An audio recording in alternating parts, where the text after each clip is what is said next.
What's going on, everybody? This is the Humble and Blessed podcast. It's been a while. We back. I made myself a promise that once we started back rolling, that I was going to continue going and not stopping this time and finding people where we can spread God's message, we can grow, and just continue to push because we're at a time where God needs his people as well. God needs more people putting out content. So this is where we at with it, man. And I'm just grateful to have people that want to come on, want to discuss, they want to share their testimony, just want to talk about God and just life and just talk about just being a good person. So man, I got my boy Grant with me. He came back. He came sit with me, and we gonna talk, man. We gonna catch up. It's been a while, and before I let him just talk a little bit, it's just a joy to be able to be around good people. Good people reach out. Like I said, want to talk, want to share about God, want to talk about their life, man, and man, we finna catch up. So how's everything been? Oh, it's been good. I think I reached out to you soon after the first one, but it just shows, I never really dwelled on it. I wasn't like, hey, like, let me get back. I kind of just trusted God's timing, and so far I'm really trusting God's timing just because as like not dwelling on it or anything, it's like life's gotten better because I wasn't dwelling on something. And that goes a long way with dwelling with anything, just sit back, let God's timing work. So then I'm like, you shot me a text Sunday. And I was like, yeah, man, I'm ready. And you know what's crazy? And I had kind of just took a step back, and it was just because pictures and stuff like that. And then I kind of got this lazy thing about me because I was like, oh man, I got to set up to take pictures, then I got to tear it down. So I started putting in my mind like it's just too tedious for me to do. And that's why it had been kind of like a gap between me shooting and doing these things. And then I got to a point and I was like, it's work. Like anything that you do in life, you have to work.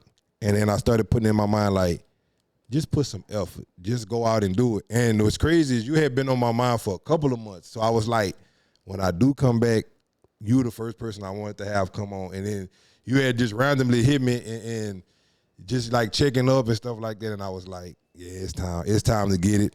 So like last week I said it. I was like, okay, I don't have nothing on my schedule. Because I purposely wasn't trying to book anything. Because I was like, I know what God's trying to lead. So let me focus on putting this podcast thing back together. So I was like, you know what? Let me just clear my books. Don't try to shoot anything so we could sit and get this back rolling. And like I said, when you hit me up, I said, yeah, it's time. I don't want to keep dragging it because I can drag something. I can hit you up and be like, hey, man, we about to get it. And in my mind, it's like a month from now. So I was like, nah, let me start being intentional so we can get rolling. So, man, what's changed from the moment we had the first one to now? What's been going on? I'd say my faith has gotten stronger just because, that's the goal you reach for. And like I said last time, you'll never get to that perfection level, but that's what you reach for. So every step that you take, it's wanting to be in a positive way, but you also have those minor setbacks. But as long as they're minor to major, then you can balance it out, and then you got nothing. It's God, so you got nothing else. If you feel like you're getting closer to God, then it's always a major. It is. Man, from the moment we shot our last one, I would say on my end, it's been like you say, it's always going to be some minor bumps in the road because I don't call them major bumps. But I know, like for me lately, I've just been thinking like to take this walk with God, mentally you have to be prepared for everything. One of the things that I learned over the years is, and to this day, and lately I've really been struggling with it, is like not everybody's gonna love you. So it's hard for me to approach because I give a small example, like I know everybody in my family doesn't care for me, whether it's cousins, aunties, or whatever, right? And I struggle with trying to find that balance of, do I speak? Do I don't speak? Because it's been times where, like, I'll walk past my cousin and they don't speak to me. Then another time they'll speak. so then for me, it's like I'm caught. And then there's been times I've spoken and they don't say anything. So I'm like, God, I'm struggling with, I know what you want me to do. I know you want me to just keep showing love and keep being who I am, but it's tough when you knowing like, man, you looking me dead in my face and you're not speaking to me. You know, so so like, and then, okay, like, God, what do I keep doing? Because the moment they keep doing that to me, it's like I feel like they just take a piece of my kindness away. It's like it's chipping my kindness away. I get what you're saying. You see what I'm saying? I think the way that I look at it, and I'm not, and everybody's different, but so this is my personal way of looking at it is, from what I've learned is, whether you're high in life or low in life, you're always gonna have that neglect, like somebody. Because I mean, even like, I'll just give an example. Okay, to trend with now, the NBA playoffs are going on. Everybody's talking about the SGA. Mm-hmm. He's probably one of the best players in the playoffs. Yeah. Everybody despises of him. Because they say I know why, because the fouling and then whenever he has a bad game, they're calling him a flop. Yeah. So you're either, there's always that, you're never in a perfect spot. So it's always, you're gonna have those haters regardless. They're either gonna hate on you whenever you're at your low and it's really gonna hit you, or when you're at your high and you're just like, like they're just doing that because. Yeah, and I think that's what I keep trying to tell myself now. Is like, you a child of God. I think I always keep telling myself that you a child of God, and if God was in your presence, how would He want you to approach it? So I think that's the thing that keeps me going, because it's like that flesh part wants you to just act the way, like, I'm gonna give you what you're giving me. You're not speaking. You acting like you don't see me. So I'm gonna do the same thing. And then I know what happens behind it, because then it's like, oh, you're supposed to be a man of God, but look how you acting. Because they're only going to see what you do, not what they do. So it's like they wait for you to, like, for as a reason why. Like, I didn't speak to you because you didn't speak to me. So therefore, now you on the same playing field as them, so they can sit there and say, oh, you didn't do it, so I didn't do it. You see, to try to bring you to their level. And I think that's something that I'm working on, because it's like God is chipping away at me. It's taking everything in me, and then now I'm to the point where, like, I don't know how to approach. You know, it's just a tough situation. Yeah, I mean, at the end of the day, I guess it kind of goes on like a personal level of how you treat things. Yeah. Because everybody's different. That's why you can't really, you're kind of stuck in, I see what you're saying, is like you're kind of stuck in the middle just because you don't want to get down to their level, but you also don't want to have that ego about yourself to where, like, oh, like, I'm better than you. Yeah, because it makes you feel like, when you know how it is, like when you speak to somebody and it's like they either look at you as if like you didn't even say anything, and then it's like, oh, it puts me in a bad spot. Like, man, I feel it. It's like something inside of you just make you angry a little bit. Like, I spoke to you, I could be having a great day. I didn't spoke to everybody. I speak to you, and then you just like I'm nothing. I'm like, Lord, God, I'm trying, and man, it's been times where I ain't gonna lie. Like, I don't speak because it's like I don't want to mess up my day. You know, I ain't gonna even say my whole day, but in that moment, now I'm thinking about it, like, so it's like I pray every day about it, man, and it's tough. And obviously, I know that we just in a world where you're gonna be tried every day. So it's something I'm working on, man. Even all these years didn't pass, it's something I'm working on constantly. Just, I think it's kind of the same context as, like, they have some people that say, like, why should I text you if you never reach out to me? Yeah. But I guess it kind of just goes, like I said earlier, on a personal, just how you feel about things. Like, me personally, I'm going to text you. You know, like, if I haven't heard from you in a while, I'm not one of those where it's like, well, you're not texting me. So I'm just one of those where, like, and it's not even to get an answer out of you. It's not like, hey, because you have answers that you're expecting. As in, like, if I were to text you and I was like, hey, like, I'm praying for you, you'd think I'm expecting a thank you or something. But that's just you. It's just me. But it's not even me. Half the time, I don't even have to say that.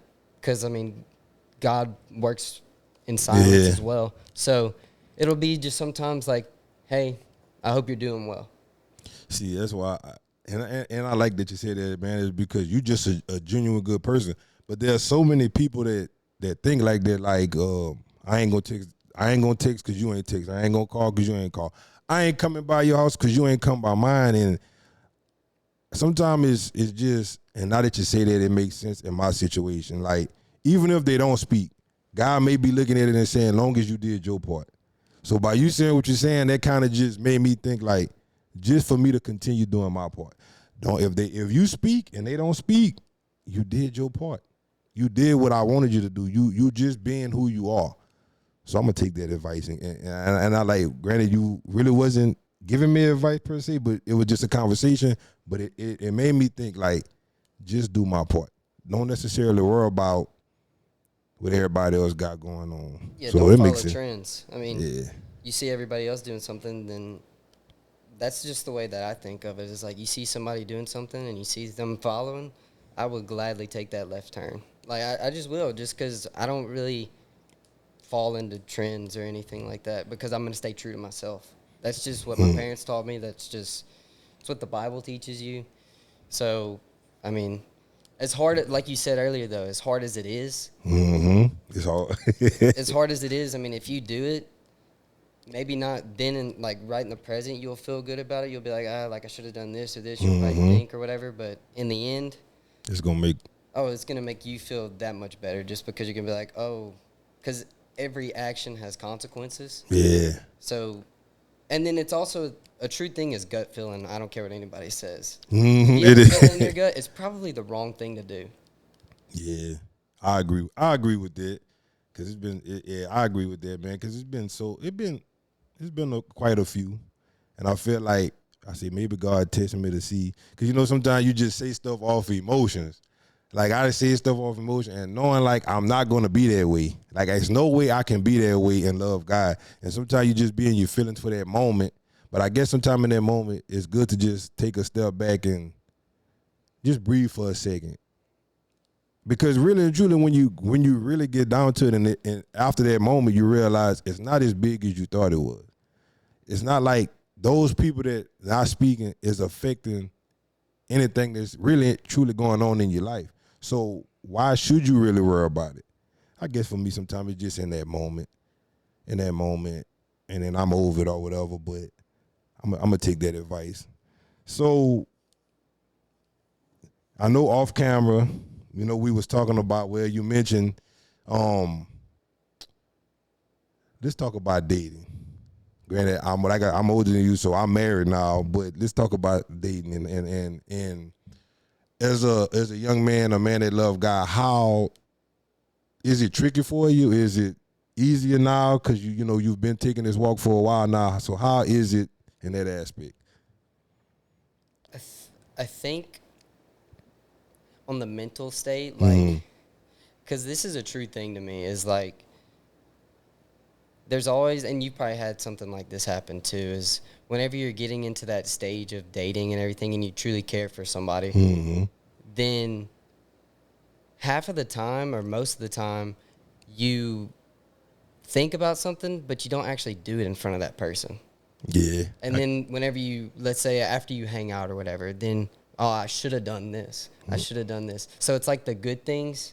It's harder to put thoughts into actual actions when you're present with that person. It's like that. It's actually gonna be like that throughout some time in the relationship. So I get what you're saying. And then, but the way that I like take away from reading the Bible to, I mean, just anything, because the biggest thing that like I learned just growing up through the Bible and everything was you are not necessarily truly living the life that Jesus did, but there's those moments. As in, for example, you were saying that earlier, I'm trying to put it into, oh yeah, this is perfect. So you were saying that you do the right thing and everything within conversation, and then you almost say those things, but it's like, man, I want to truly, I want to truly live like Jesus and everything. So all these hatred acts towards you and everything, like your family not talking to you or whatever, it's the same thing. And like, I would correlate that with whenever they crucified Jesus. He said, let him. He let him.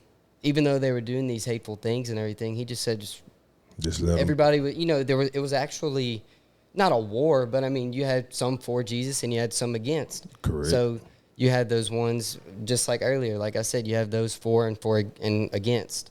So if you treat life like that, just let them. If you want to truly live like Jesus, then just let things happen. Because we get the benefit of it, as since he let that happen, he got us. Yeah. So we don't have to go through what he did. We think we do, but he's allowing us not to, because he died on the cross for our sins. And he's our protector in everyday life, if you truly believe in that. And I am a strong believer in that. For those that don't even believe in him, I think he still protects them too. Just I believe. I agree with you. That's who he is. Because he gives you an option. I agree with you. I definitely agree with that. With what you're saying, that he protects us all, man. Because at the end of the day, I think, and now that I'm thinking about those situations, man, it could be situations where God won't, even if they hating you, it's still supposed to be love. And he tells us that love your enemy. So it's like, always be an example of who I want you to be. So that way you could always shine your light, and who knows, by you doing it at some point could change their heart. So I definitely agree with that. But you know what's crazy, and we was talking about relationships, and I think back when, but I think it was different for me, because when I was younger, I always loved God. I always knew who God was, but I always struggled with trying to live that way. Like, when I first started dating my wife, it was always a struggle for me, because when I turned a guy, like, I was, in a sense, like the loner, I would say. So I didn't have people around me saying, hey man, love Jesus. And I didn't have anybody that I could look to as a true example.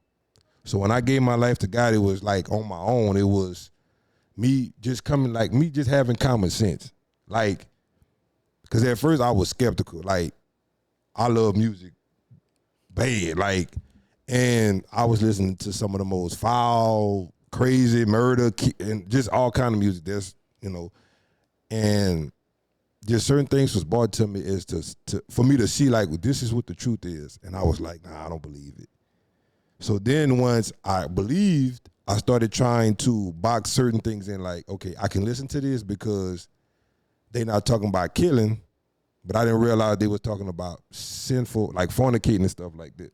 So my walk early on with my wife was different. Even though my conscience knew, like, a lot of stuff I was doing was wrong, I struggled with it because I didn't have an example of what a man of God was. You see what I'm saying? Like, all the men that I seen, one minute they love God, then they go to the world. Love God, go to the world. So I thought for a while that I can just say I love him, and that was enough, and I have no actions behind it. So my relationship, man, early on as a young man of Christ, it was up and down every week. One minute I love God, and next week I'm living for the world. So that's why I look at your age and my age, and I'm like, at your age, I was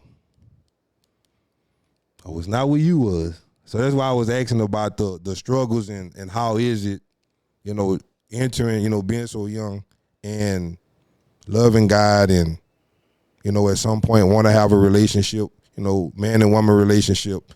And is it, I know it's complicated at times, but how hard is it? Or is it, man, I got somebody that understands my path and what I'm trying to do, and they on the same path with me and stuff like that? How is it? Honestly, just the way that I look at it is, until you become one, like you're married. So you're married, so you would understand. And then in the Bible it states, when you're married, you become one soul. As much as it, like, I don't regret it or anything, but just like through my past relationships and everything, I was too worried about my significant other. But you shouldn't, in a way of like, you shouldn't worry about that person until you become one soul. That's whenever you truly are like devoted and everything, until you found your person. So it's not a struggle for me anymore. It used to be. It used to be. Gotcha. Now it's, hey, I'm going to worry about myself. At the same time, I'm still going to worry about you, but for us to become one. You putting God first. For us to become one, we need to meet that middle part to where we find each other within ourselves. And then that's whenever, because it's the same thing as like knowing whenever you want to get on one knee. It's almost like that, you think about it and you're like, okay, I think we're both ready. You're not just going to say, oh, I'm ready. Yeah, I got you. I see what you said. Because, I mean, if you feel like she wasn't ready, would you really get on one knee? No. And you would know that. So until you feel that median kind of get closer until you feel like one soul, then you shouldn't worry about that person as much, because that means if you're worrying about somebody else, then you have some self-growing to do. That's what you're saying. You know what's crazy? Because I know what you're saying, and there's going to be people that hear what you're saying and take it out of context. And I see what you're saying. So what he's telling y'all is he care about her, but it's like my relationship with God is the number one thing in my life. And that's what you're saying, right? I don't want to take out. And I think that's what a lot of people that get into relationships, they struggle with. It's like at some point you start caring more about the person than you do God, and then you end up losing yourself. And I've seen so many stories on TikToks where people will attach themselves to, like they're attracted to the person, but they will attach themselves to somebody that's not trying to take the same walk with God, and they thinking that I love God so much that I can change who they are, and it doesn't work that way. Like if a person doesn't love God, yeah, you can talk to them and you can try to get them to see, but if they don't want to see, it's not happening. And that's why so many people like attach themselves to somebody and they lose who they are, because at some point one's gonna pull the other.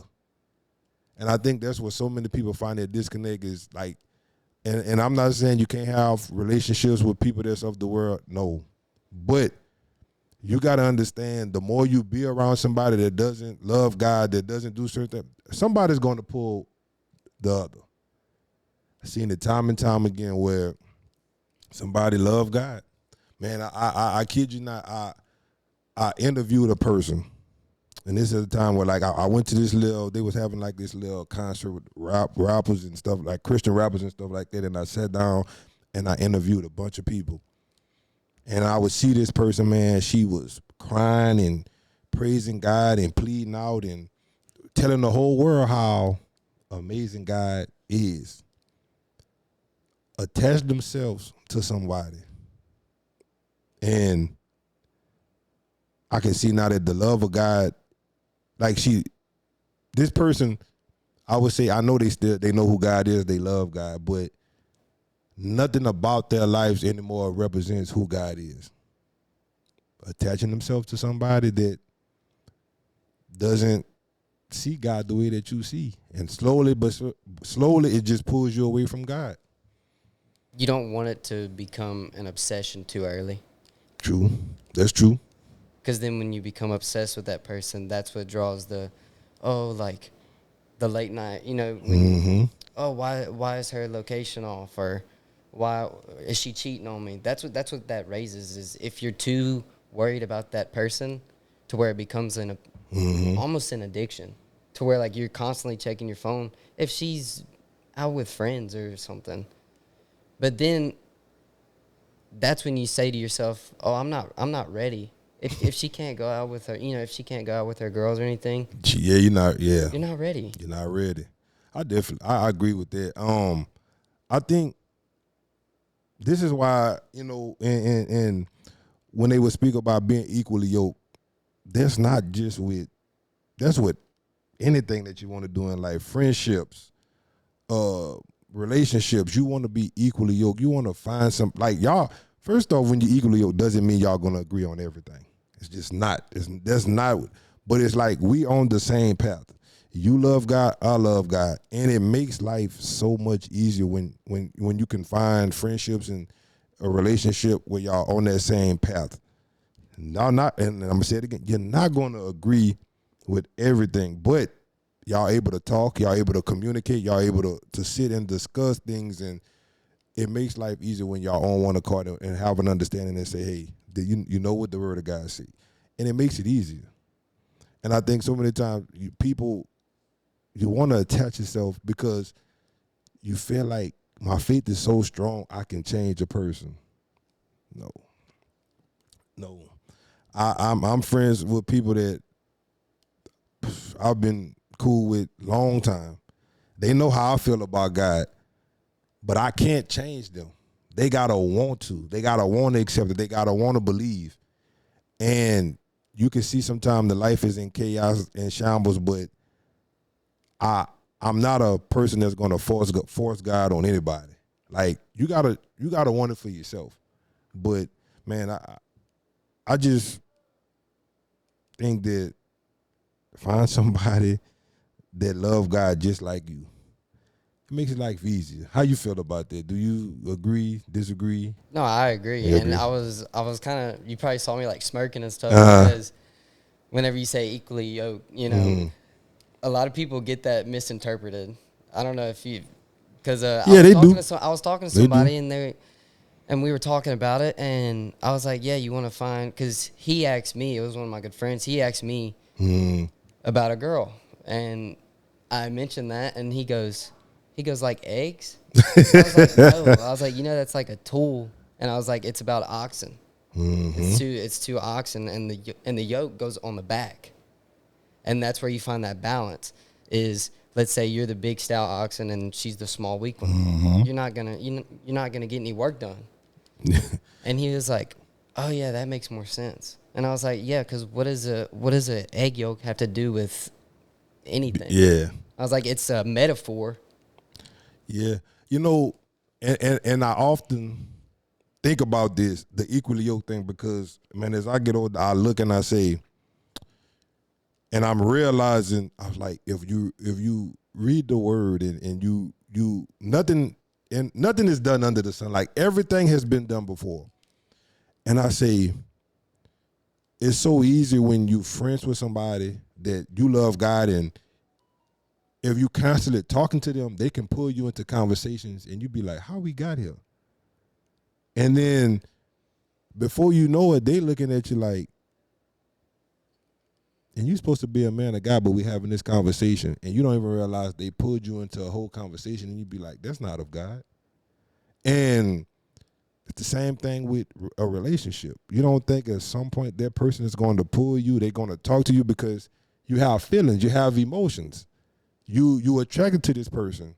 And if y'all not on the same thing and trying to achieve the same goals, it's not going to work. It's not going to work. And I promise you, I've seen time and time and time again. And like I said, even with my friendships, I look and I say, and I look at each person like I be cool with, and I listen to the conversation. I'm like, this is why we friends, because we have this particular thing in common. Nothing else. Like they might not believe in God, but we able to talk about cameras and software and computers. That's our thing that we have. Other than that, I look and I'm like, oh, we don't have nothing in common. He don't like sports. He don't watch TV shows, whatever. That's the thing that attracts us to each other, that we can talk about all day. But I know if I'm around somebody all the time, and if we was hanging like we're best friends, I know it'll be a problem at some point, because what you believe in, what you listen to, if you don't believe in God and I believe, at some point it's gonna come to head, because now we don't believe the same things.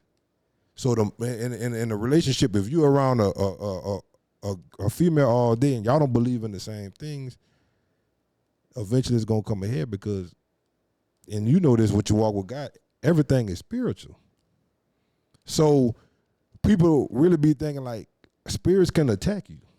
Spirits can attach to a person, and then you wondering like, I didn't feel like this way before. Like, why am I feeling this way now? You know, and I go back to my early on walk and just trying to, and I had an issue. I'm like, I'm not even thinking about sex. Now I'm around this person, and that's all on my mind. Now I can't sleep. Now I gotta stop trying to pray, and I gotta do all these things to ward off these spirits that won't let me sleep. So now you trying to think in your mind like, okay, God, if I do it, I know you're gonna forgive me. Now you struggling with it, because I think people don't realize how spirits can really attach themselves to you and really drive you crazy, and there's spirits for everything, you know, because we were talking about gambling, but we'll talk about that later. But there's spirits for everything that people don't realize. And then you're dealing with the toughest one whenever you get in a relationship is lust. Yes, That's the biggest thing. It is, because it's part of our human nature. Yeah. So it's the hardest thing to get past. And now that we're talking about all this stuff, since we're on the topic of dating and everything, the biggest thing that I tell myself every time, just anybody, but whenever I'm meeting a significant other and, I want to try something or see if it works out and everything, I tell myself, I'm like, you don't want to date potential. That's the biggest thing I always tell myself. Like, you don't want to date potential, because potential is not guaranteed. It's not. It's not. So let me ask you this: like, when you talking to somebody, or you trying to get to know them, like, what is the thing that attracts you to them?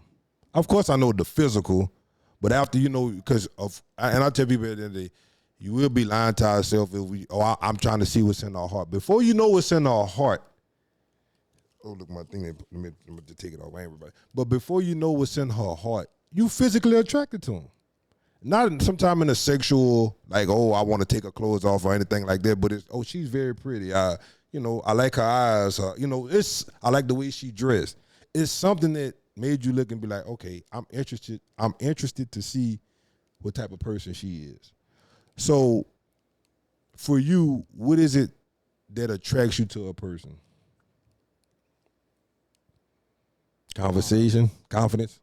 Confidence, and then since you're saying, like, the physical part of it, I think I think whenever I'm talking about confidence in a physical standpoint, I say eye contact and a smile.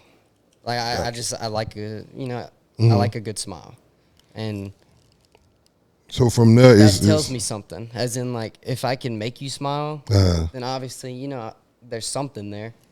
So I'd say the physical is eye contact and smile for me. I don't really, because I'm not a judgmental person. As in, like, I don't really care what you wear. It's because I'm not. When I'm looking at you and talking to you, I'm looking at your smile and I'm looking at your eyes. I'm not, So for you, like I know. So I can give you some background since we talking about relationships. I was married. I got divorced. Ended up marrying the same person I divorced.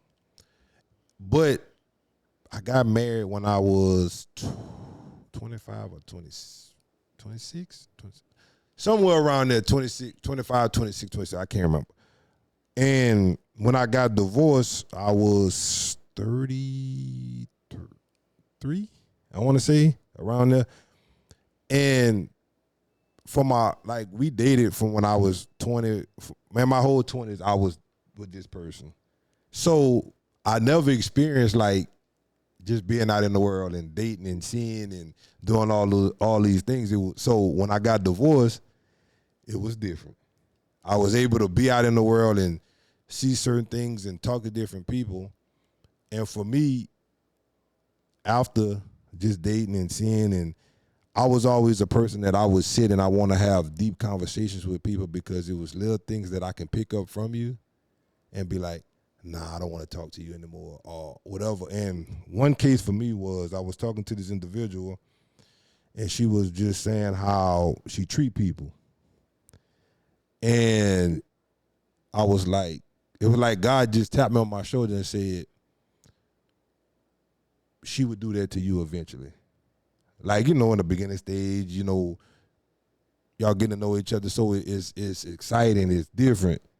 But what's going to happen when, she becomes a part of your normal life and vice versa, how is it going to be then? Because, in the beginning stages, how when you talking to dating or whatever. The honeymoon stage. The honeymoon stage, exactly.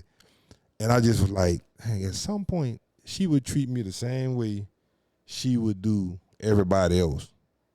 And nothing would make me different from everybody else of how, what she was saying. And I was always a person, I just started really being intentional and paying attention when I'm having conversations with people, how they talk, whatever. Kind of in a sense like when you see somebody treating everybody a certain way, but because y'all friends, they don't treat you that way. But what's going to happen if y'all get into a disagreement? Now they treating you just like you seen them treat everybody else. So I always pay attention. How you treat everybody speaks volume. If I don't care if it's my mama or just somebody on the street, I'm going to treat them with the utmost respect. I'm not going to disrespect you. I'm not going to talk to you crazy. I'm not going to feel like because I have a little bit more than you, I got to treat you a certain way. And that's how I approach my relationships is like the way I am on camera, same way I'm off camera. I don't know how to be any different. So that's why I looked at it like I was like I can't see myself with this person because if she's gonna treat people that's her family this way, how eventually would she do me if I upset her or we not seeing eye to eye or whatever the case may be? And it's like God just gave me like how you say it, like when you just can picture your life. I don't know what it's called. But like I could just see my life in the future like. She gonna do me the same way, and I don't know if I want to deal with it, So, and so I'm saying all that to say is like when I ask you what attracts a person. So for me, it's I got to a point where like you gotta love God, like not just faking it, like you really have to love Him because I know how some people can be like they'll love God just because you do it. So they'll ask you to go to church. They'll want to read with you. They'll ask you questions. Y'all can have conversation. But the minute they're not in your favor, they back in the world. So did you really love them or was you loving him because, I do and it was to get to me? You see that? I said a lot, but that's what be on my mind. So I would say for you, like, I know God is the number one thing. Like, so do you have those same question? Like, do you love God or do you love Him because you're attracted to me and therefore by default you're going to love Him, or do you truly love Him? Well, with this friend, Mm-hmm. We've hung out a couple times, and I'm one of those where I'm pretty patient in a way, but on the last podcast that we had, I said, I don't really have to ask you any questions. I can just see it. Kind of like how you do with whenever you were talking about her. You were like, you see how she treats people. So I was just seeing how she, on those hangouts, and it was just, we would go bowling. We went to a festival, and we went to a movie. And I kind of did what you were saying. I didn't think of it at the time, but now that I'm thinking about it, but that is a big like attraction.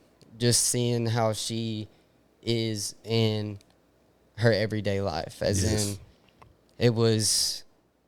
she's consistent with her thank yous, and I mean even whenever we first went bowling, it was the first thing she said whenever we finished was, thank you for inviting me.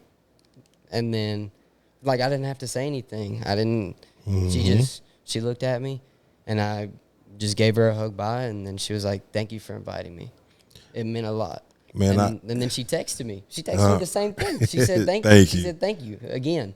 And I was like, "Okay." I was like, "Okay." It kind of freaked me out just because You wasn't expecting it. I'm not used to it. Oh, I got you. You're not used Like to. that's the thing, and that's what's not scaring me. Like whenever I say like I'm ready for a relationship and everything, is if I've found this person and she is this way and Yeah. it's consistent, like you said, like you have to find that consistency. I never had to question her about God because I can see God within her. I got you. And I got you. it was, like I said, consistent thank yous, even just like the smallest like gestures. And whenever she was talking to others, she was eye contact and she was full forward, like all in the conversation. And it wasn't like she was having a conversation with one of her friends at the festival, and then she came back to me and she was still talking about the conversation. So it showed me that she was invested. She wasn't just like, like I'm here, I'm listening. No, she was talking and laughing to me about something that they were talking about. And that just, it showed me like a lot. Like I was like, and you can see I'm kind of like, it means a lot to me.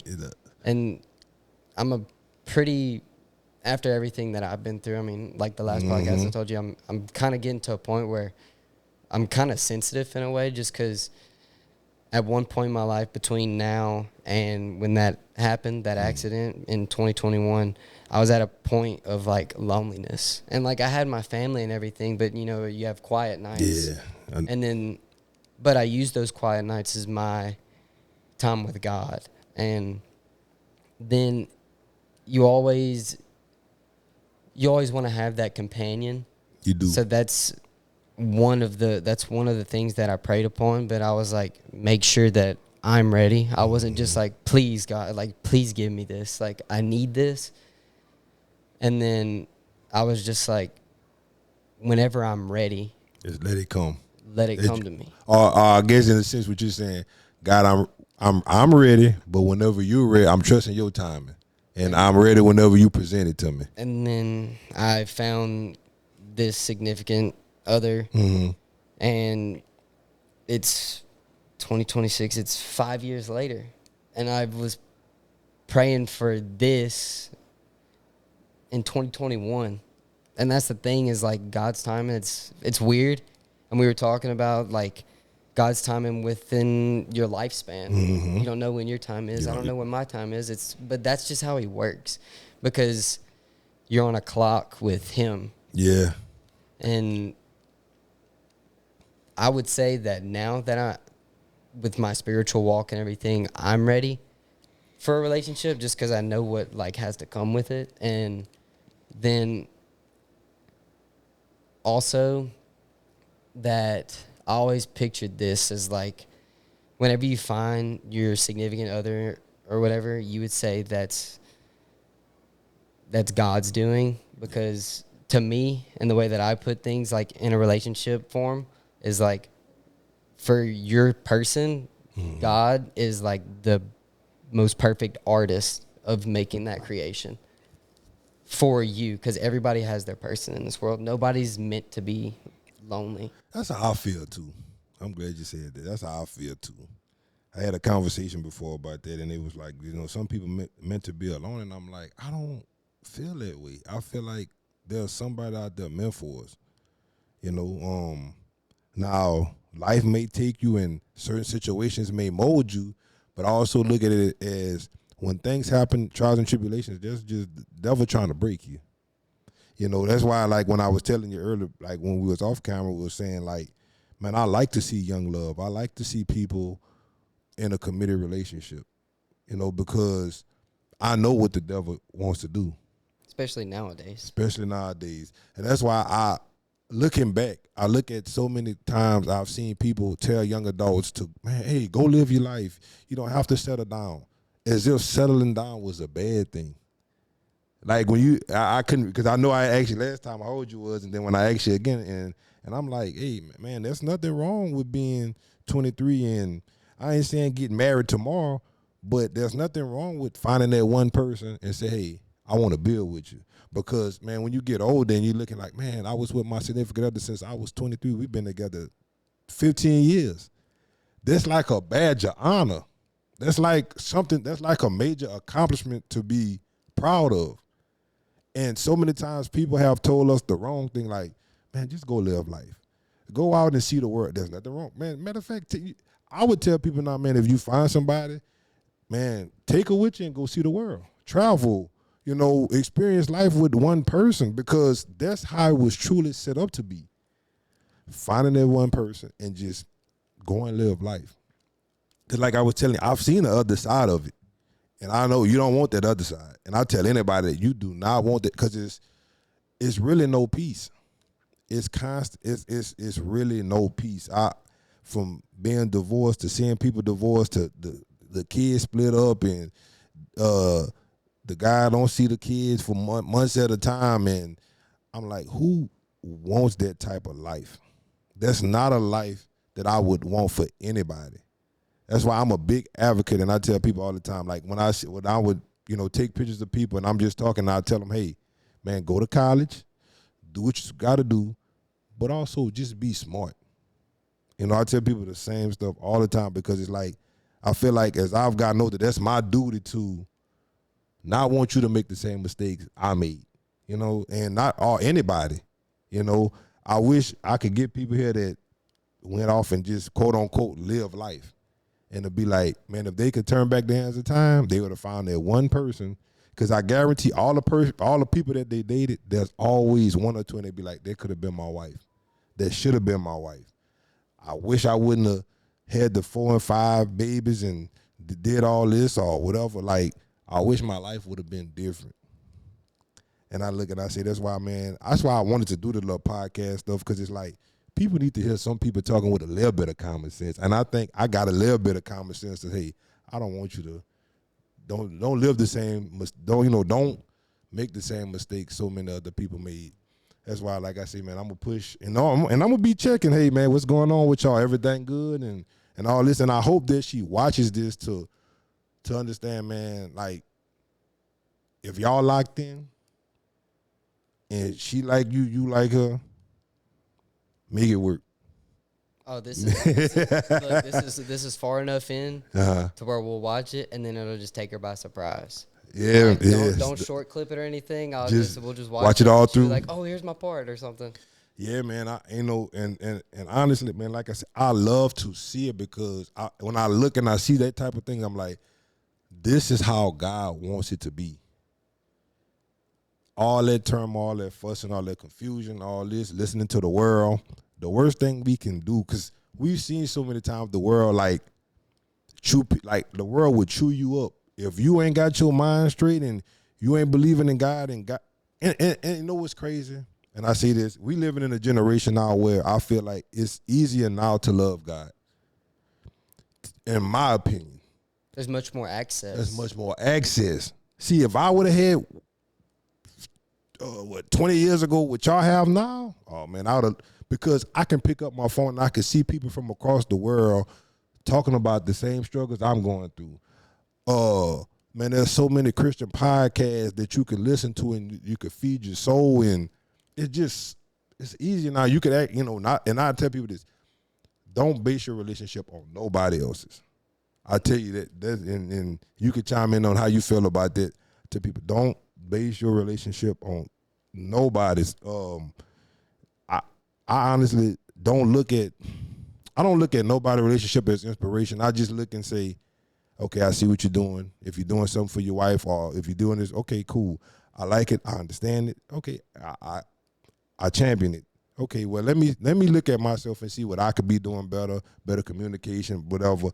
But I never base my look at, because you never know but what's going on behind closed doors or what somebody else got going on. But just look at and say, God, what am I supposed to be doing in my relationship? But that's my thing for whoever you are. I believe in y'all. I believe y'all can make it, man. I'm a big champion for young love, man. I don't want to see people out here just, man, January, you dating this person. By the summertime, you talking to somebody else. By December, you got somebody else, and then I'm looking like, what's really going on? Nah, I say the funny part, but I guess so. The funny part about it is like, well, for my giving, like me giving thanks to God in a way of like, for her coming into my life or him bringing her into my life, is I'll use dates as go and see his creation, as in like, hey, let's go take a walk. You know, hey, let's go have a picnic. Let's go watch the sunset. You know, just stuff like that, because then it's almost my way, instead of just saying like the easiest part, like we were talking about last time too, is, you know, it's easy to say thank you, God. It's easy to pray and everything. But that's my extra step of just being like, here's my way of saying thanks, and here's my way of like giving thanks. As in like, I'm showing you full forth, like, we're watching a sunset, something you created with something that you gave me. I got you. I see what you said. It is dope. I like how you. Instead of just me sitting there watching it and just praying and everything, I'm showing him what he gave me while looking at what he's given us. Yeah, and I think, man, like as our journey is, as I'm getting to know you, I know how genuine you are about your walk. I know how seriously you take your walk. That's why I want y'all to work. I think it's going to work, because I feel like just being the type of person that you are, you can be an example for so many others. You know, it's one thing, you know, me in my old days to say things, but I think for people to see it at a young age, like more people around your age to see like, hey, he young, he in a committed relationship. But not only at some point he would be in a committed relationship, but he loves God, and God is in the forefront, and look how it's working. If he did it, I can do it too. And I think that's what would be such an amazing thing, that it'll be people that you help that probably you'll never know.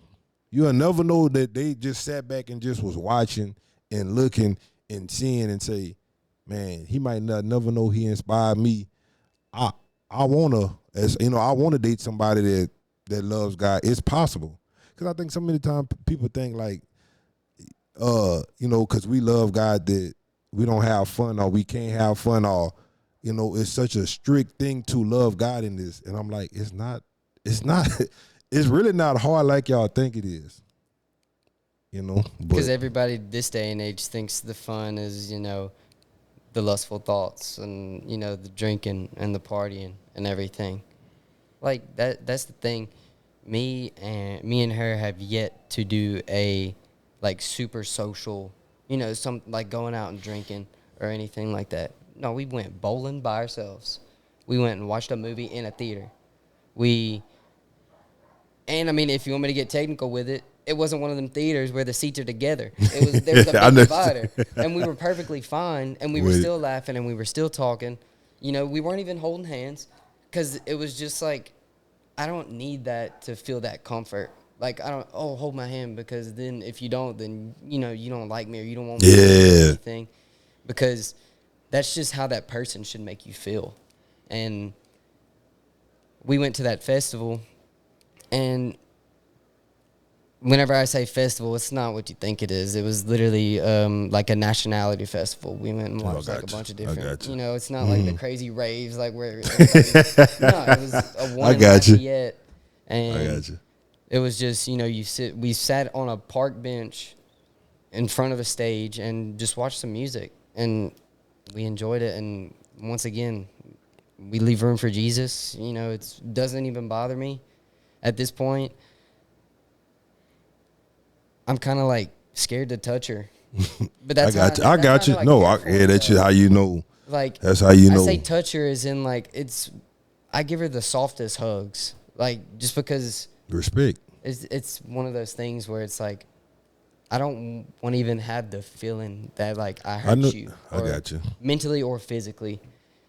And of course I would never do that to anybody, but when you have that person like in front of you, and then when they like make you feel that way, like when you have that feeling of like, oh my gosh, like let me be careful and everything, then that's how you know.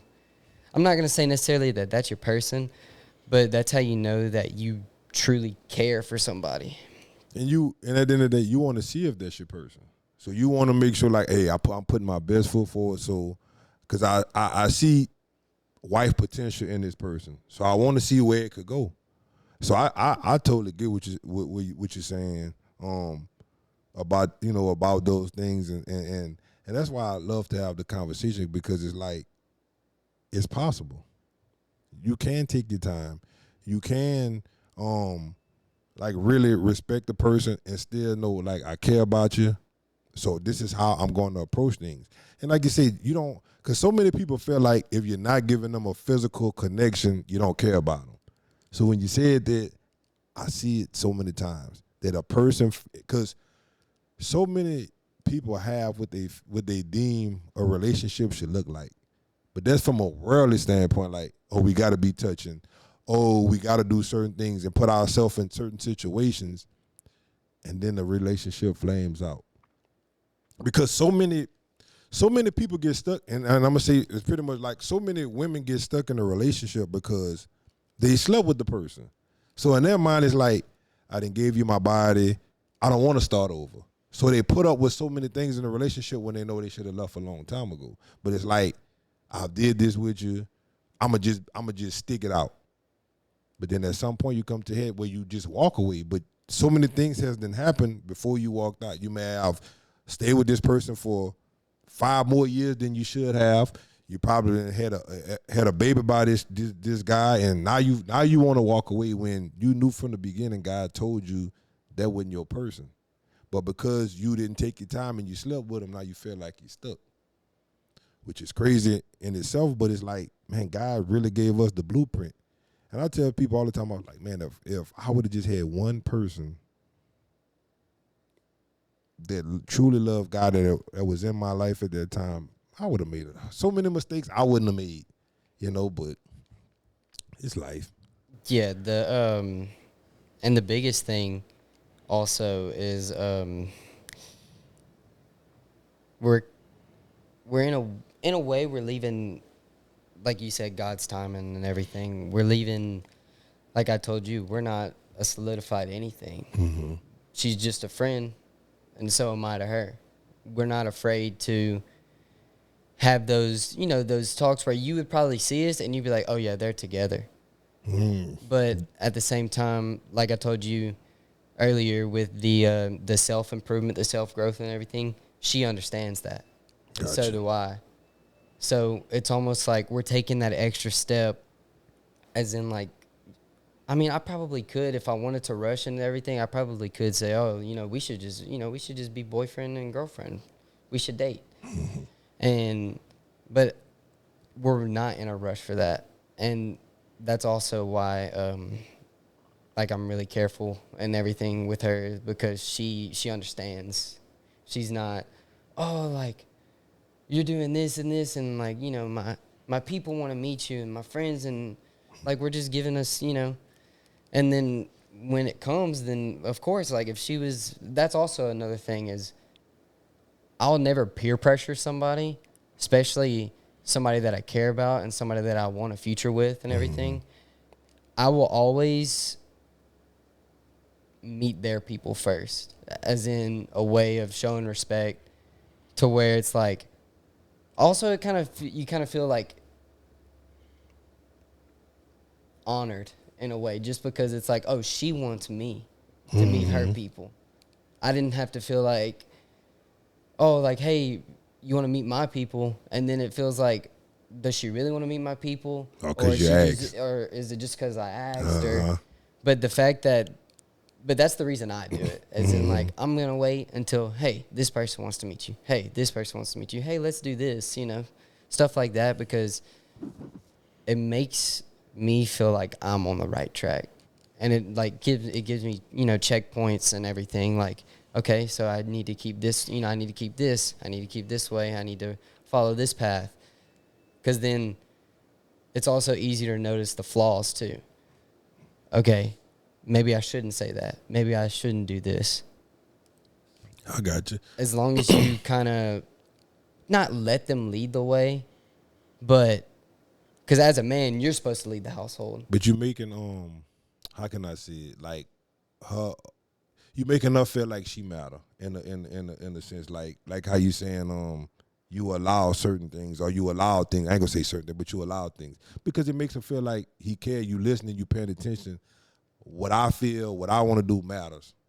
You know, most men try to, like you say, try to take that, let the men lead as the woman is just truly beneath you, when that's not really, you know. But so I get what you're saying. Yeah, because it's just, you don't want to turn into that manly lead into where it seems kind of forceful, because then you're going down the wrong path. And then that's whenever you have those regrets and everything. So Yeah. I guess not necessarily like she wears the pants or I wear the pants, because I never thought of it like that. You know, I don't think of things like, oh, like, I always think of things as 50-50.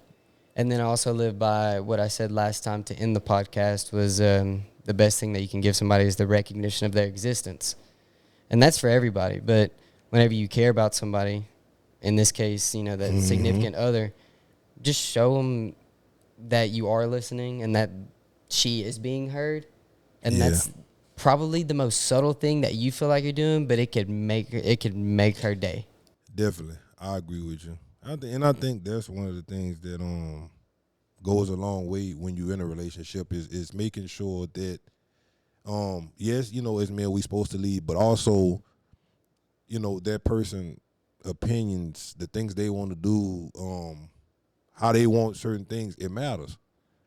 Like you said, it sometimes it's just the small things, especially early on, because especially right now, y'all in that phase where you paying attention to everything about her and she's paying attention to everything about you because you're picking up on everything, you know. And that's what, at the end of the day, that's what truly matters, is when I'm comfortable talking to you about anything. See, when you get to that point where you've made her feel comfortable, where she can come talk to you about everything, where, you know, it's no judgment, is we can talk about it, we can do certain things, and that's when you know, like, all right, it's on another level. And I like how you just taking your time with it. Like, we friends. Let's take our time. We ain't have to rush. We can just be patient. And because there's so many people, man, they talking for a month. I love this person. And I'm like, how? In a month, you know you love this person. When you date somebody, you could think like, okay, I can see myself with this person. But you ain't necessarily thinking like, oh, I love this person. I can't see my life without this person. But it's like, for you to sit there and be like, man, I'm going to just take my time with it. And a time where everybody want to rush things is so pivotal. It's so important to take your time. What we rushing for, if we know we want to spend the rest of our life with each other, what we rushing for? Because the moment like, I always say this, I need to know how, if we do have some kind of disagreement, how can you handle it? You know, because some people, man, they start flipping out on the disagreement. I need to see how you can handle us not agreeing on something and I'm gonna be able to see how you can handle it. You know what I'm saying? Like, because life is, how can I say it? I'm trying to say it to where, basically I'm gonna just say it like this. I need to see, if we disagree on something, plain and simple, how can you handle this disagreement? Are you gonna flip out and start cursing? Are you a patient person? Are you understanding? Are you a person that shuts down in the conversation? Or are you a talker and say, hey, we disagree on this. Why do you feel this way? You know, because you got some people that they can't handle their emotions. Now, they can control their emotions when everything is good, but the moment they feel like it's out of control or it's not in their control, you see a whole nother side of them. I like how you put it though, because like I can tell you don't like arguing because you unintentionally called them disagreements. No, but that's a real thing, because that's how I treat things. Is we're gonna have disagreements, but we shouldn't let them turn into arguments, because a disagreement is different than an argument. It is. Because a disagreement is where it's opinionated, and you should just come. It should either be a win-win, or I always looked at it as you should both win out, or you should both lose. Yeah. Because then there's no in between. But if one wants to win and one feels like they're losing, then it's an argument, and that's whenever things get heated. And that's like what I like to do. Over time, it took me a while to mature. So like I can honestly say, when I was your age, you was light years more mature than I was. I was selfish, arrogant, cocky. I thought I was gonna be 23 forever. Like I never pictured myself being 41. I thought I was gonna be 23 forever. Like I couldn't picture, So man, I was very immature, and over time I just grew. Now I was never one to like to argue, but if I'm gonna argue with you, I'm gonna try to really make you angry. Like if you make me angry, I'm gonna make you angry. So I'm gonna say something that if you told me, if we had a conversation about something and I knew you didn't tell, I'm gonna bring it up. And I'm gonna really make you angry. Well, we probably won't talk for like a week or two because, I'm gonna take it there. But over time, as I've matured and I realize, I'm like, just be slow to speak. Put yourself in the other person's shoes to try to understand where they're coming from. And then let's sit and figure out how we can, like you said, we can. It doesn't matter who win the conversation. We got to figure out how we can resolve the conversation. So like I really don't like to argue. I really don't like to fuss. My whole thing now is like, if it got to be all that, then we just ain't got to exist to each other. You go your separate way, I go mine. Would I like it that way? No, but I'm not going to allow you to take me to a place where now it's like, he's supposed to be a man of God, and look how he's reacting, look how he's acting. But yeah, man, it took me, I'm gonna say my mid-30s to realize, like, be slow to speak on every situation, because I got tired of coming back and have to apologize. Especially when you say stuff that you be like, you can apologize, but that person doesn't forget what you said. Because everybody not gonna be forgiving. Like, say if me and you was to have a disagreement, you might be looking at it like, I can forgive them. I read my word. I know what the Bible say. I know certain things, but some people not forgiving like that. They will hold it forever. Like, you remember 2 years ago when you told me this, I haven't forgot. And they hold on to it. And the whole time you thinking, man, we friends again. Everything is all good. And the whole time they held every word you said. So, I'll be slow to speak on all my conversations now and watch what I say. And that's just been how I've been so like this for a while now, to where like I don't know no other way to be. I'm just a slow to speak person. Almost to the point where you don't say anything at all. Exactly. Okay. Exactly. Yeah. Because I'm the same way. And then it gets to a point where, like, why are you shutting out on me or something like? Or they feel like you don't care, and it's not the fact. I'm just being careful with my words and my emotions, because sometimes, like, man, you get tired of apologizing, and then it's like, dang, I apologize, but do they really forgive me? And because I used to be called the type of person that's like, man, you just a person that's emotionless, and I was like, not emotionless.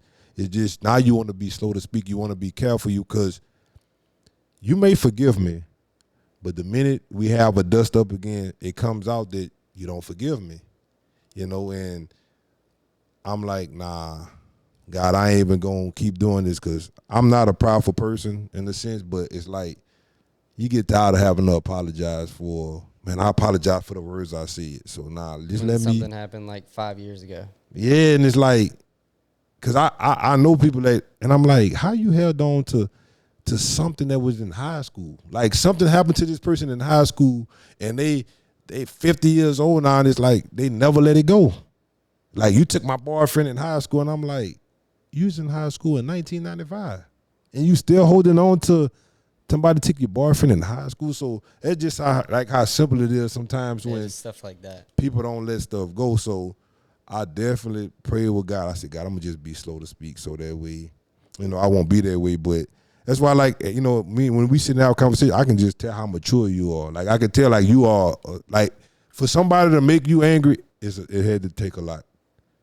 It had to take a lot. Like, you know how some people you just know, like, man, he got mad, he got angry? Oh, nah, it took a lot for him to do it because you just know after being around somebody or for a while, like, it takes a lot. And that's how it is for me. That's why I just talking with you, I can tell, and I know you way mature than I was. Cause man, I wasn't a fighter, but I was ready to fight. And I just grew from that. But I just don't get down to people's level. It's just because it's not worth it, because if you're in an argument or an altercation or anything, the other person's going to try to win. yeah. But if you don't give them the opportunity, then there's no winner. So then here's the thing: they can't get mad. They can't get mad at me because I didn't win. So let me ask you this: like, where did your maturity level come from? Like, it was just how, like, your mom them raised you, or just like, what does you thinking the way you thinking and just being mature the way that you are?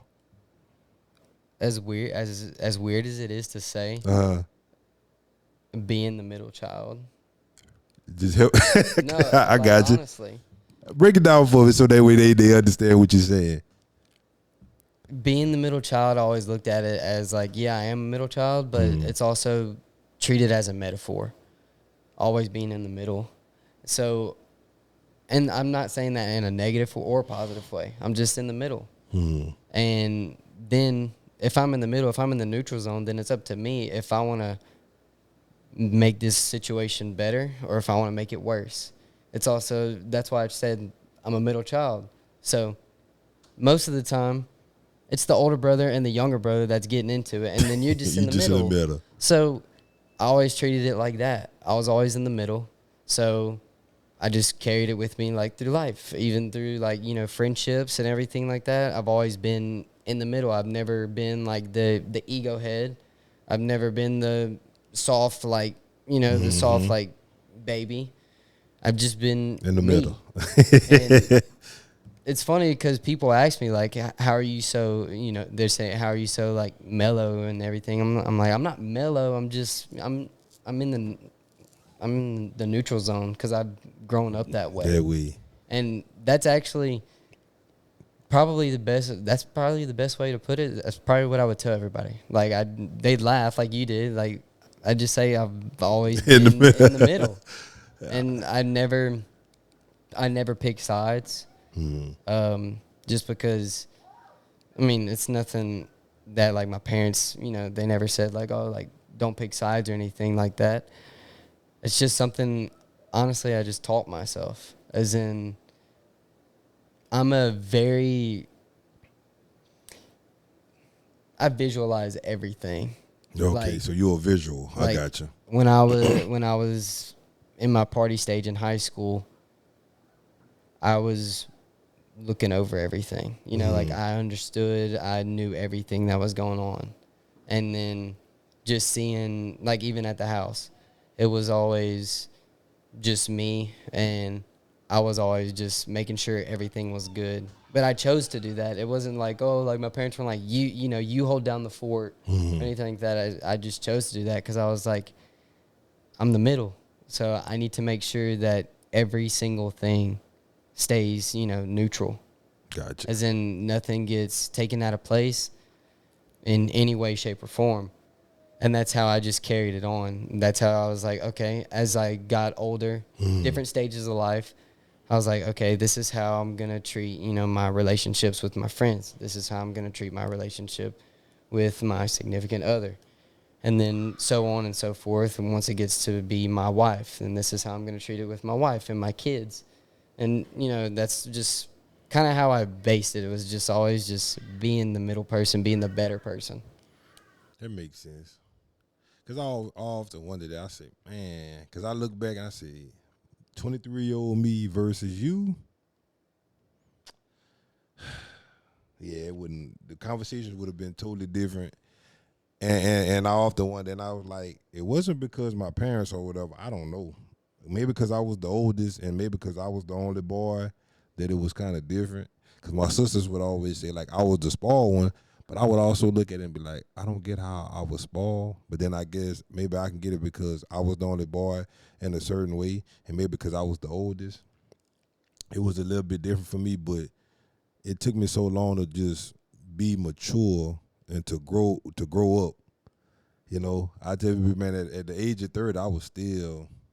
It didn't like it, I didn't change, like fully change and become the man that I am now till like I was 30. I'm gonna say 30, 34 is when like I was like, okay, God, which way my life is gonna go? Am I gonna go this way, or I'm gonna serve you and do the things that you want me to do? And that's when I decided to change. But I often wonder, I'm like, is it a situation for some people where they had people around them to learn from, to grow from, to get there? And like you said, you being a middle child, so you was able to see your older and younger brothers, sisters. All boys. All boys. Oh yeah, you did tell me y'all got all your parents had all boys. So I guess you was able to get the balance of both, and I was like, man, that just in a sense that's a blessing. I think sometimes people don't realize that, like, when you got other people before you, like in your case under you, you're able to learn from your older brother. You know, you're able to see certain things. He's able to teach you, like, hey, man, I made this mistake on this. I don't want you to go that way. And I think the dope thing about you is you like a real listener and be like, I see this, and because some people, like, you can tell them don't do it, and they still gonna go do it, still make that mistake. And you got some people that you can actually sit and you be like, he's really not going, like, I can really teach him because he's going to really listen to me and not go make that mistake. Because I often tell people, I say, me being older, I'm supposed to, if I see you run into that burning building, I'm supposed to say, hey, that building is burning, don't go there. You got so many people that are sitting and say, no, let him go to learn from that mistake. And I'm like, why would you want somebody to go make the mistake and then learn from it? Not saying they're going to be perfect and not make mistakes. But my goal should be to prevent you from even going by the burning building. You know, to not make the mistakes. I'm supposed to tell you how it's a blessing to be married. Am I going to sugarcoat it and say, we don't have disagreements? No, I'll be lying to you if I say I'm married and it's just roses every day. But I wouldn't change anything.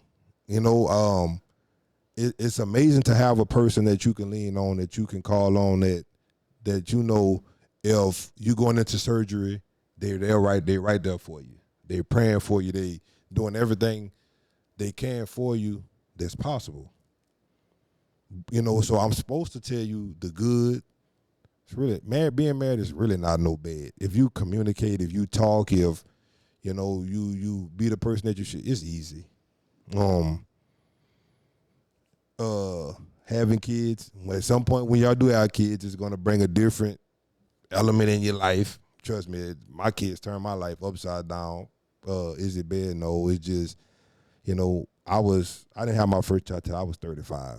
I remember you saying that. Yeah, and you know, it was just different. You know, their needs come first and blah blah blah. But man, like I was saying, though, that's my duty as being older, and I feel like that's where the disconnect for a lot of older people to younger people is.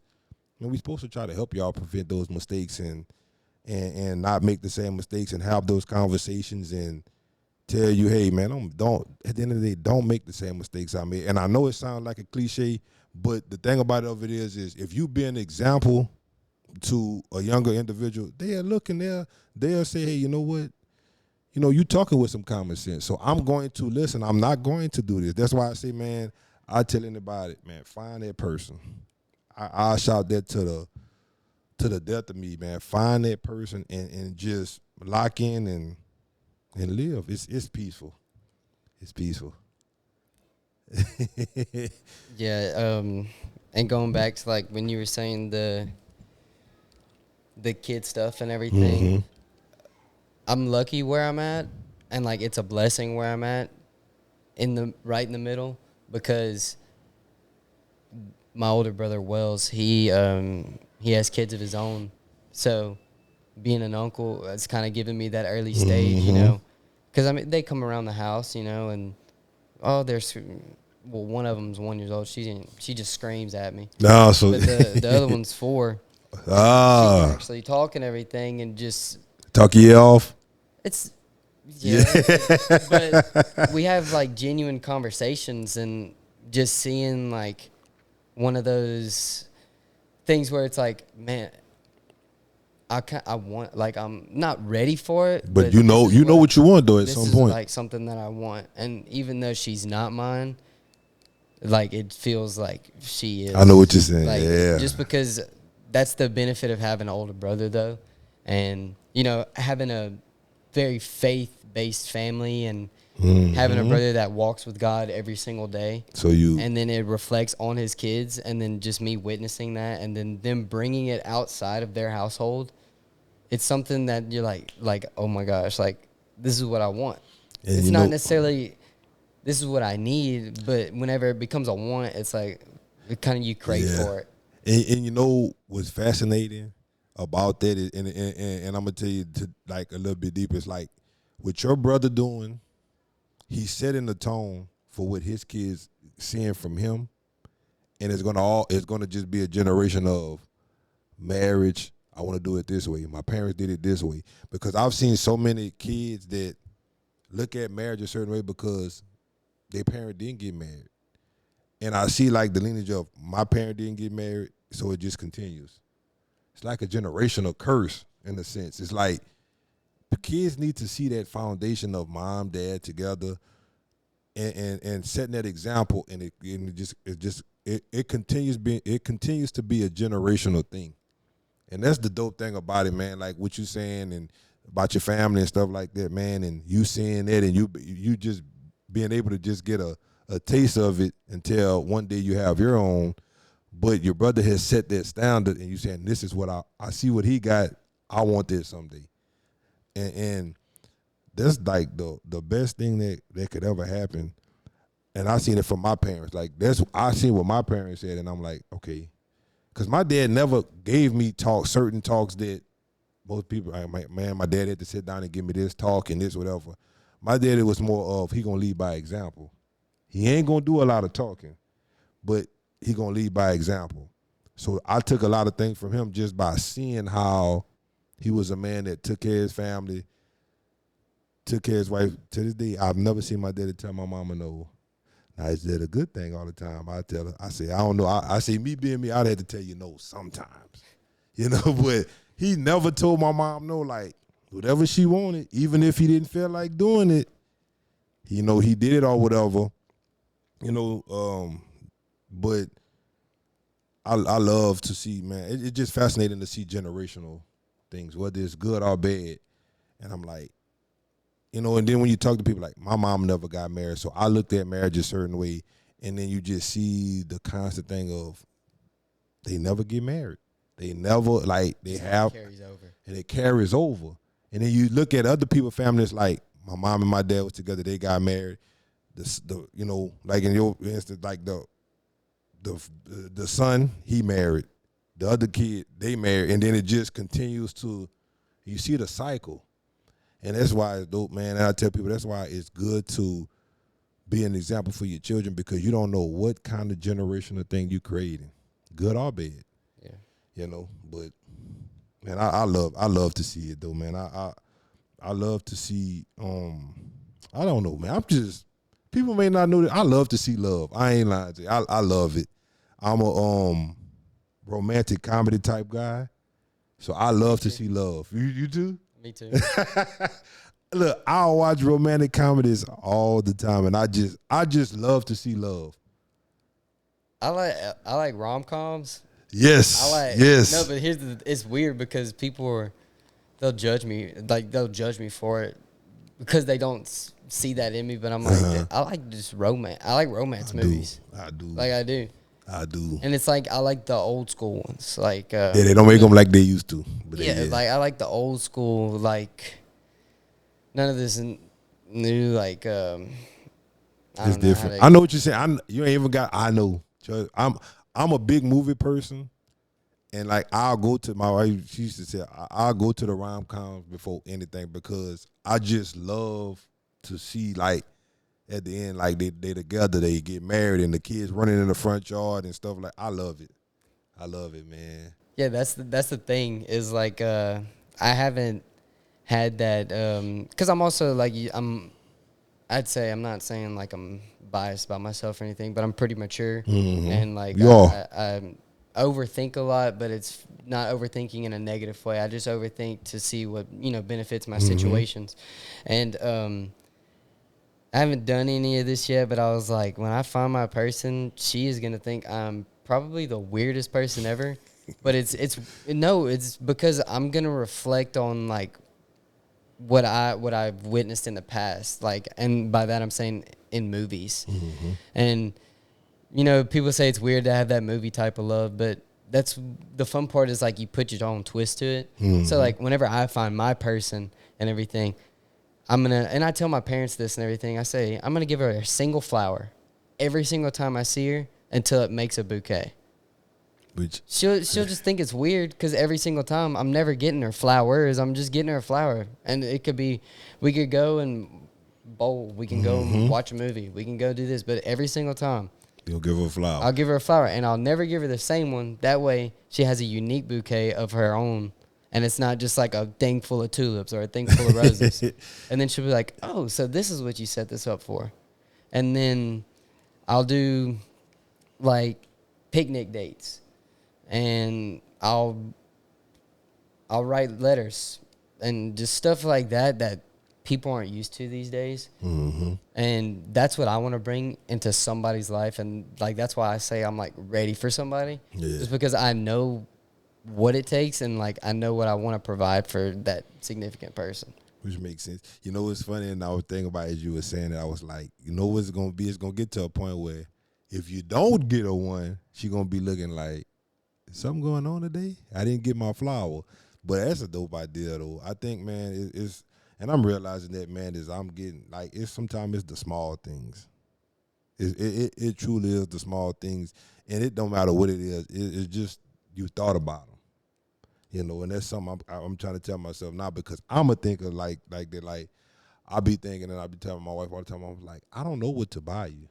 I don't, like, you're not really into shoes. You're not really into fashion. You're a reader, but there's only so many books that you can buy at one time for a person. But then then on the other hand, now it's like just tell yourself it's the thought that counts. It don't matter if she got 20 books she haven't read. It's the fact that you went buy one, and that's something I'm telling myself because I'm a think. I'm like, she don't really care about this. So what do you buy? And then I'll wreck myself so much to where like I just give up on it. I don't know what to buy. Yeah. Because if people be around me, at some point when you're around me, you know what I like. So it's like, but. Oh, that's the thing. I'm a movie fanatic. And people know that. Like I'm a movie fanatic. I like to write. I like to play guitar. Like you do? I didn't know that. Not electric. I can't play electric. I can play a 6-string acoustic. That's it though. But you and it's just one of those things where it's. Because if you broaden like what you can do in life, then you can offer so many things for so many people, and that's the thing is like I want to get to the point where somebody or my future significant other or whatever could be like, hey, play me a song, You could play that song, and that's something that I'm passionate about. And then if she wants to hear me, then just make it that much better. Or if she wants to hear one of my writings, So when you write, you a poem writer, or you just write your thoughts, or just a little bit of everything? Everything. Like I think a lot, like I told you. So whatever, like whatever you think, if it can be in poem form, I'll put it in poem form. If it's meant to be a short story, it's gonna be a short story. But it's always gonna have like not necessarily a reflection of my day, but whatever I'm thinking. It's always going to be like a reflection of life.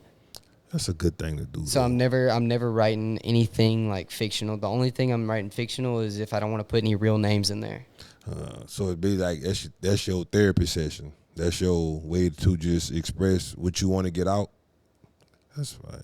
Just because I don't have like that. I'm just gonna be honest. Like I don't have nobody that I feel like I can just call or text at that time of night. Yeah. Just so like whenever I actually do that, like I can text my brother during the day, like my older brother during, just. But I mean, when I'm sitting there, I'm not fixing to text him at 12:30, like, or I'm not fixing to call him, especially when he has kids, So that's just my time where I'm like, okay, it's just me and this pen, like, and then that's just. Which makes sense. I think, like, in the sense, I'm not a writer. Like, I've never really been a writer, but one thing that I do, because I just be sitting down and my wife be like, who you talking to? Or I'll be talking and I'll be walking the dog and I just be talking and I just feel like God is with me. So that's my way of he might not talk back to me, but he hear me. He hear what I'm going through. He hear how I'm feeling about things. And I'll just walk and talk. Like, I'll just be walking and, God, I know you hear me, and I just start spilling however I'm feeling or whatever I'm going through, and it gets me through, because at some point it's like God will eventually show me something. I tell people all the time, God always get me through anything. Anything, and before we go, I'm gonna just say this, and then I want to let you close it. But man, I tell people all the time, like, man, if you know, I'm a photographer, and I say I'm not the best promoter. I'm not the best person posting every day. But, man, when I say God always makes a way, sometimes I look, I'm like, I don't know how I did this, but God always make a way, some kind of way, no matter what the situation is. That's why I know, man, I talk to him daily, all day sometimes. I put my music on, I praise him, just only because it's like, even when I don't see him working, man, he working all the time. And I look sometime and I look around of some of the things I get or I'm doing or whatever, and I'm like, I don't even know how I got here. I don't even know how I got this.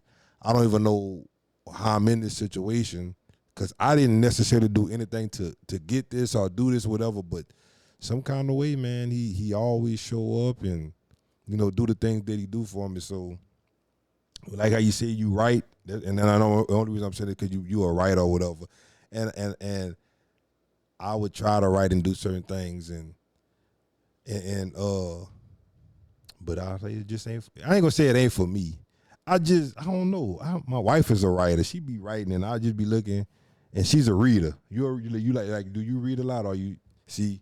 There's something about those ones that read a lot. Y'all can write, and because she used to write poems and stuff all the time too, and she'll leave sticky notes she'll leave Bible quotes all around, and I just be looking, and I'm like, in my mind, I want to do it, but it's like I've been accustomed to doing things the way I do for so long, my comfort zone, I guess. But but it's something about the people that read, like when y'all read, it's just, I guess maybe, I don't know what it is. So like when you read, it makes you want to write, or I don't know. Because my wife's the same way. She's an avid reader. Just, I guess, as a reader, because honestly, now that you say it, yeah, every reader probably becomes a writer, and I think it's just because it broadens like how you think, as in like, gotcha, man, like I want to relate to this, like what I'm reading, I want to relate to this, but in my own way. Kind of like, it's kind of like how you say, like, you talk to yourself and you think God's with you. It's like that. Like, I want to write, but I want to understand it in my own way. I got you. Okay. So I could write the same thing, but I'm not copywriting. I'm just making myself understand it better. It's kind of like the way that how I treat my devotionals. I really don't, and there's some people that actually do, but it's very rare that you'll find somebody to where they'll be like, I understand the Bible. Because the Bible is really hard to actually understand. It is. You right. And so whenever I do my devotional, I will summarize whatever I'm going over, but I'll put it in my own words, just so I can correlate what I'm reading and what I'm writing. And then I'll be like, okay. And then it makes me understand, because I'll be like, oh, since I wrote this, and now that I'm reading it from my perspective, I understand what he means by this message. Gotcha. It's just a better way of understanding things. I got you. Just how you think. Which makes sense. I got you. But man, we gonna wrap it up because I don't want to keep Grant here for 3 hours. But something I want to start doing, and I'm gonna start it with Grant, man. Is I'm gonna let you sign off. I'm gonna let you if there's something on your heart you want to say, you want to speak, or whatever. I'm gonna let you sign off and say whatever's on your mind if you got something you want to say. So kind of like last time. Yeah. And that's something I think I'm gonna start doing is letting whoever come on. I'm gonna just let them if something flow, if whatever they're in mind, if they want to deliver a message, I'm gonna just give you the flow, even if it's just a 1 minute thing that you just want to say or whatever. You can go ahead and speak your mind if you want. Okay, I might get a little deep. Go. Hey, the floor is yours. Okay. I'd say the biggest thing too is like I said earlier, because I mean, as weird as it is to say, I don't forget things, but I was talking about potential, and it's not guaranteed. So I'd say the biggest thing that I'd have to leave with everyone watching this is just to do it. And I say that in a broad way is just do it, because whatever it is, if you want to go get that dream job, if you want to go get that, if you want to go get that car, if you want that girl, just shoot her a text. The biggest thing that you can probably regret is living in potential, because it's not guaranteed, like I said earlier. And then who knows, like you said earlier too, with, oh man, that past girl, that could have been my wife. Mm-hmm. Potentially, because you let it get to that. And I know a lot of people that do live in potential, and I'm not saying like I can force upon, anything, but that's just how I lived my life and that's how I am mature where I'm at now and everything like that, because I just did the things that I felt like was right by God and myself, not just, I'm going to do this because God wants me to. I just kind of, okay, I'm going to do this and I'm going to do this, and that's where I'm at right now. I got this job, very beneficial job and everything, because I reached out. Yeah, I'm an extrovert and everything, but I did that extra mile. Mm-hmm. I'm where I'm at with this friend because I chose to text her and say, hey, like, let's see where this goes. And then I've always led conversations. So, because I've always just been a just do it guy, because if you don't, then who knows where you'll be at. True. Because you have to take forth, you have to take forth the effort, and you have to take forth, just how you live life. Because if you just live in shadows, it's not going to get you anywhere. So the biggest message that I have to leave with is probably just say, just do whatever it is that you have on your mind. And right before we sign off, because I like that you said that, and I'm going to say this, and it's something that I would hear in sports all the time when they say hard work beats potential. Like, as you were saying it, it played in my mind, and that's what people got to understand, man. And basically that's what you're saying. It's like hard work beats potential. Not living in fear beats potential. Because we could have a lot of things in our and that we say we want to do, but unless we go out with the hard work and do them, we ain't gonna get nowhere. So I like that you said that, man. But on that note, man, this is the Humble and Blessed podcast. We back. I'm loving this. Peace.